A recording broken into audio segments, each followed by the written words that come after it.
It was one of those rains that made the whole city hush, slow, deliberate, like it wanted you to sit still and listen.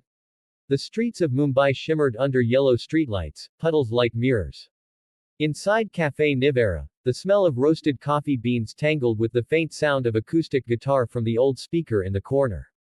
Arav sat by the window, stirring his cappuccino for the third time though it had long gone cold. He was watching her, Mira, laughing with the barista about something, her hands moving as if even her fingers were part of the conversation. She turned to him, caught his eyes for half a second, and smiled, that small, effortless curve that made his chest tighten and his mind go quiet. Then she turned back, pretending to look at the rain. That was sign number one, the lingering glances that end too soon. They'd been best friends for almost 4 years, bonded by books, late-night calls, and a mutual love for street food. Everyone around them, from mutual friends to nosy relatives, assumed they were together. They weren't. At least, not in words. But Arav knew that love, when left unspoken, has a way of filling every pause between laughter. He remembered last week when they'd been watching a movie at his place. A romantic scene came on, 2 characters confessing their love under the stars. Mira had scoffed, "This is so cheesy," and then gone quiet. She didn't look at him, just hugged her knees and said softly, "Real life isn't like that, Arav." He nodded, pretending not to notice how her voice cracked at the edges. That was sign number 2, they downplay emotions but their silence tells more than their words. Now, in the cafe, she walked back with her coffee and sat across from him. "Why do you look like you just lost a war?" she asked. "I'm fine," he lied. You say that every time you're not." She sipped her latte, and her eyes softened. She always knew when he was lying, but she never pushed. That was sign number 3, they know your moods like their own, yet never ask for the same understanding in return. They sat in a silence that wasn't uncomfortable, just heavy with everything unsaid. Finally, she said, "Arav, remember that girl from your office?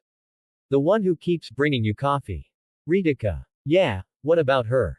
She seems nice." Mira's tone was light, too light. She stared into her cup, tracing circles on the rim with her finger. "She's all right," he said, watching her closely. "You should go out with her," Mira said, forcing a smile. "I mean, you've been single forever." He laughed. "You sound like my mother." "I'm serious," she said. "You deserve someone who actually likes you." He tilted his head. "You think she does?" Her lips pressed together. "She wouldn't bring you coffee every morning if she didn't." Arav wanted to say, "And what about you, Mira? Why do you bring me peace every day and never say a word about it?" But instead, he smiled and said, "Maybe I'll ask her out." Something flickered in her eyes, so quick he almost missed it. Her smile stayed, but her hand gripped her cup too tightly. That was sign number 4, they encourage you to love someone else, but their voice trembles when they do. When they left the cafe, the rain had slowed to a drizzle. Mira held her umbrella, and Arav walked beside her, deliberately close but not touching. Their shoulders brushed once, twice, then she stepped half a pace ahead. He knew she felt it too. That was sign number 5, they find excuses to be near you but retreat the moment it feels too real. At the corner, she stopped. "I should get going." He nodded. "Yeah." She hesitated. Her eyes met his, soft, searching, like she wanted to say something but couldn't find the words. Then she smiled again, that practiced kind of smile. That didn't reach her eyes. "Good night, Arav." "Good night, Mira." He watched her leave, her figure fading into the dim rain. He felt the ache of something almost confessed.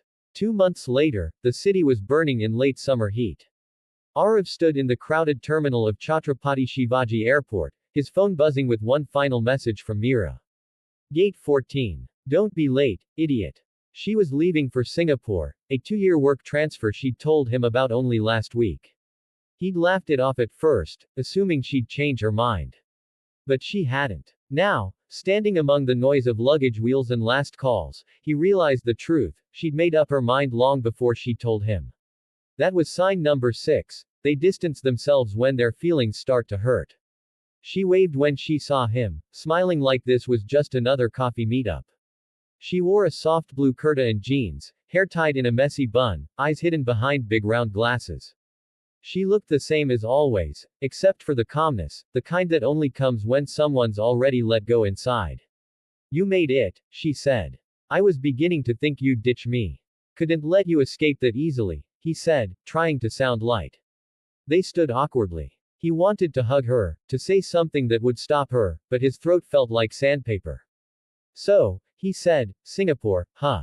Yeah. She smiled. It's a good opportunity. He nodded. You'll love it there. I hope so. Silence again. Her eyes darted to the floor, to the people rushing past. Then she said, do you remember our first day at college? How could I forget? He said. You spilled chai on my notes and then blamed me. She laughed, genuinely this time. You were so angry. I wasn't angry, he said. I was just pretending. You've always been good at pretending, she said softly. Her words hit him like a quiet confession. They found 2 seats near a window overlooking the runway. Planes were taking off every few minutes, each one like a heartbeat fading into distance.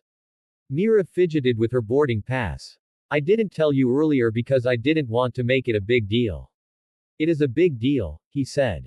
You're leaving. I'm not dying, Arav.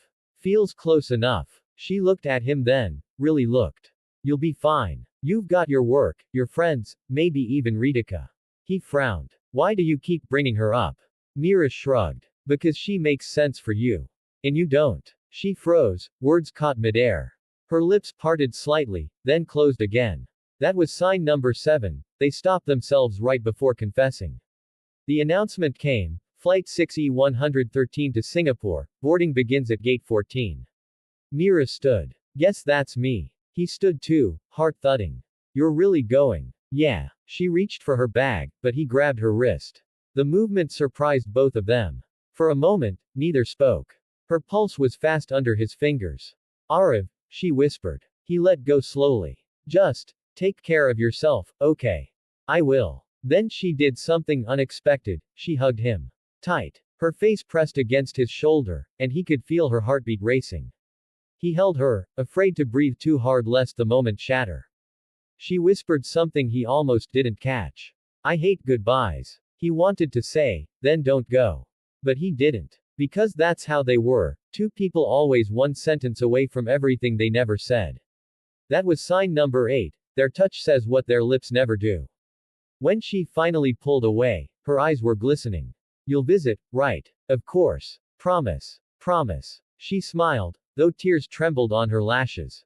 You're terrible at keeping promises. He wanted to argue but couldn't.